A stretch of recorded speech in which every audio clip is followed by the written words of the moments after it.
Ladies and gentlemen, welcome into No Huddle Rodeo. It is Thursday, July 10th. A reminder, no morning kick this morning. We are working on a larger PBR teams preview ahead of the first night of PBR teams action tomorrow.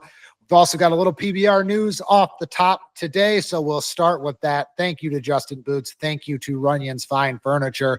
And the first thing that we are starting with today, like I said, a little news in the world of PBR, specifically PBR teams. Friday nights of PBR teams action will be streamed exclusively on Fox Nation. That begins August 9th.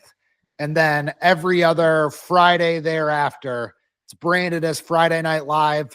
The Friday Night Bull Rides will be on Fox Nation. It's $4.99 a month. So PBR back with a streaming partner. All of the other games, however, that are not on Fox Nation, that remember that is exclusive to Friday nights. All other games will still be available on all digital platforms, just like they were for the end of the UTB season. So YouTube, X, Google Play, Roku, on your TV, on the PBR app, whatever it is, you can still find them all in digital places. Just the Friday night matchups of each stop on the team series starting August 8th will be on Fox Nation. It is the first ever live sports deal for Fox Nation. It kind of comes off the back of the success of Kid Rock's Rockin' Rodeo, which streamed there back in May. So obviously that did well enough there where there was more demand for it. There was demand for the PBR to come in there. And now PBR back with a broadcast partner on Friday nights as it continues to search to fill out its broadcast lineup, which things are in the works there, according to the news release they sent out about the Fox Nation deal. Next, we got Calgary Stampede to talk about. We've got Pool B wrapping up. One more pool remaining. So 6 of the 9 spots filled out in every single event.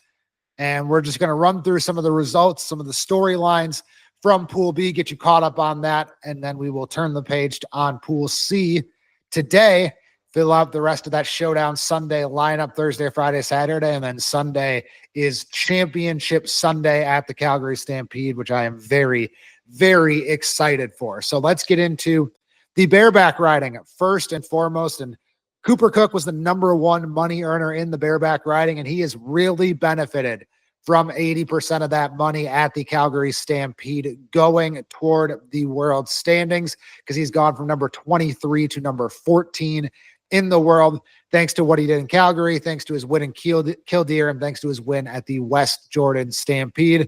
Sam Peterson was number 2. He is up to number 7 in the world standings. Then the reigning world champ, Dean Thompson, at number 4. He grabs that 3rd spot. Big opportunity for Dean Thompson. He just jumped over Jess Pope, although Jess will be up in Pool C. He has got a chance, if he were to win this rodeo, to be right up there with Bradley Miller, with Rocker Steiner, the same 3-horse race that we saw in round 10 of the NFR this past year. And so we will see how that plays out. Also important to note, Bradley Miller eliminated in Pool A, Rocker Steiner eliminated in Pool B. So those guys will not have an opportunity to add any more money to their season totals in Calgary, while some guys behind them, like Dean Thompson, who I just mentioned, Cole Franks advanced out of Pool A. Big opportunities for some guys in the top 6 or 7. Throw in Sam Peterson. 3 of the top 7 have already moved on. Rocker and Bradley eliminated. Then we've got Jess Pope and Garrett Shad both up in Pool C to see if we can make it 5 of the top 7 in the world standings on Championship Sunday. On the steer wrestling, all about Will Loomis in the steer wrestling. He finishes with a 3-6. He ends up with over $17,000, about $13,700 of that counts toward the world standings.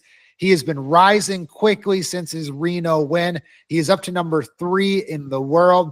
Big opportunity for a guy who won this rodeo in 2022. If he can do that again, he could very well be number 1 in the world as we start to head toward the home stretch of this pro rodeo season. Rowdy Parrott and Cash Robb joining him from Pool B.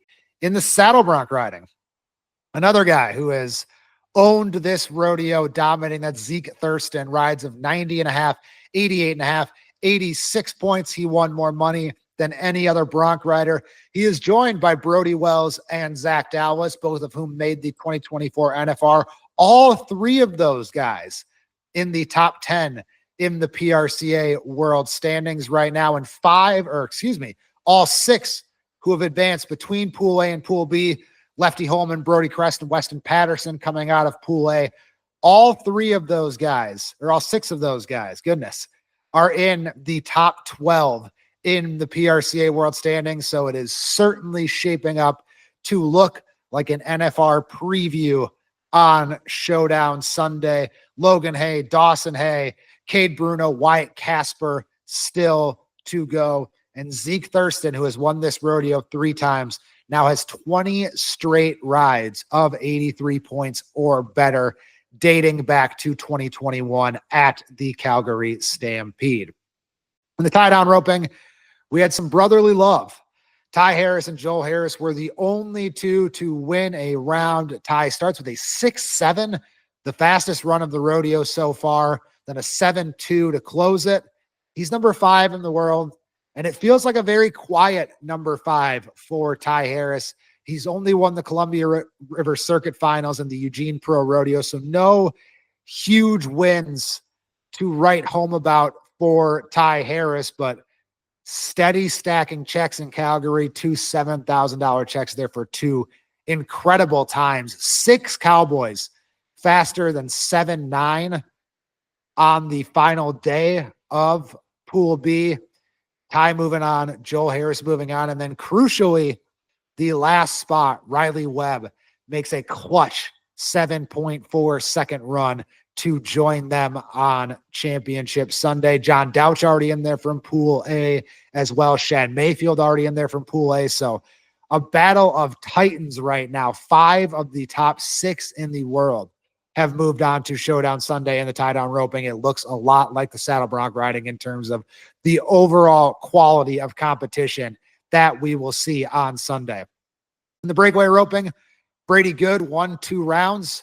She is moving on, but Haley Williams was actually the high money earner there because she placed second in every single round, and she got better every single round too. 3-1, 2-8, and 2-6 for Haley Williams, and then Maddie Dearman grabs that final spot in the breakaway roping. In the barrel racing, Carly Otero finished it in style, 16:88. She made the fastest run of Pool C to advance first in the pool. Megan McLeod-Sprague, who won the first 2 rounds, also moving on, as is Haley Gibson Stillwell. Then the bull riding was dominated by Grady Young. He wins the first 2 rounds with 91 points and 87 points. Jesse Petrie also rode 2 of 3. He's quietly up to number 12 in the world, looking for that first NFR. It's a guy who has never finished inside the top 30 before in his career. So if he were to win this rodeo, that would basically be his meal ticket. He would be on his way to that first NFR at 27 years old. And then Trey Benton III, number 20 in the world right now, chance to break through into that top 15. If he just places, if he gets to the showdown, he will have an opportunity to most likely get in the top 15, get back in the NFR mix, but he went 2 for 3 as well. All 3 guys who moved on rode 2 bulls, which I always love to see. I don't like to see guys back into advancing in these tournament style rodeos. They all went out and took it, all well-deserved because they all rode 2 or 3. Grady Young, like I said, the rookie, the 19-year-old rookie, 91 points and 87 points in his Calgary Stampede debut in those first 2 rounds. So some statement riding for Mr. Young. I was going to call him the young Mr. Young, but that is already implied by being 19 years of age. And like I said, we've got some PBR coverage coming to you throughout US Cowboy, throughout the team season. We got our feet wet at the end of the UTB season last year, but just kind of jumped in middle of January, end of February, so didn't have a chance to cover the full season. Really looking forward to covering the entire PBR team season, Wildcatter Days in OKC to kick us off July 11th through the 13th. And I'm going to give you my most intriguing matchup from That first slate of games comes on July 12th. It is the Kansas City Outlaws, the defending regular season champions, versus the 2023 champions, the Texas Rattlers. Casio Diaz back in action for the Outlaws. Curious to see how he looks. Sandro Batista finished number 3 in the MVP race a year ago. He led the Outlaws in scoring. We'll see if he can do that again, because if you pair him up with Casio Diaz again, good opportunity to win 19, 20 games just like they did a year ago. But they were in the third place game last year. They've got to replace 3 of the 5 starters from their final game a year ago. So a new look Kansas City Outlaws to a certain extent, or a new look at least from what we saw to close the season. Then on the Rattler side, it's really all about Brady Fielder to me, as he finished number 2 in the world standings and the MVP race last year. If he is able to get that MVP, or at least finish in that top 3 or 5 again, he will really cement himself as one of the premier athletes in the PBR, one of the premier shows, a reason why you buy tickets.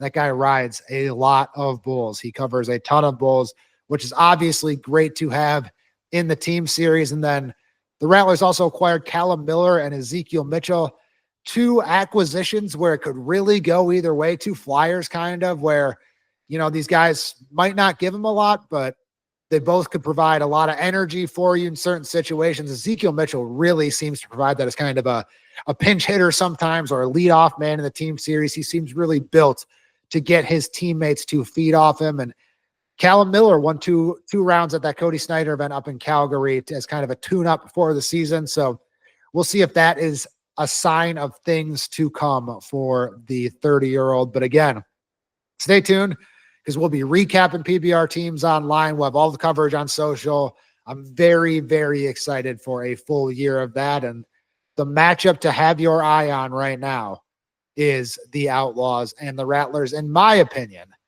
both teams had winning records a year ago. I would imagine if I were picking, I would say both teams will have a winning record again this year in the 2025 season. So like I said, stay tuned for that. Stay tuned for the full preview. It's probably going to be 20 to 30 minutes on the morning kick tomorrow. We're putting that together right now. We'll give you season history, season by season of all the teams, key acquisitions, key departures, new faces and new places, what happened last year. So again, you can find that on our YouTube channel as well. So we will see you for some rare Friday YouTube content tomorrow. Until then, this is No Huddle Rodeo. Stay with us all summer long for all things PRCA and PBR. Thank you for joining me, and thank you to the 2 people who have taken me up on my hat offer. If you want a hat, send me a DM, comment, do something, and we will get you some US Cowboy merch in your hands. Until then, we will see you tomorrow, and we will see you next week with some big things in store post-championship Sunday at the Calgary Stampede. I'll be covering that all weekend. Very much looking forward to that as well. So packed weeks ahead in the world of Western sports, and we hope you stay with us on US Cowboy for every minute of it, because we will be here.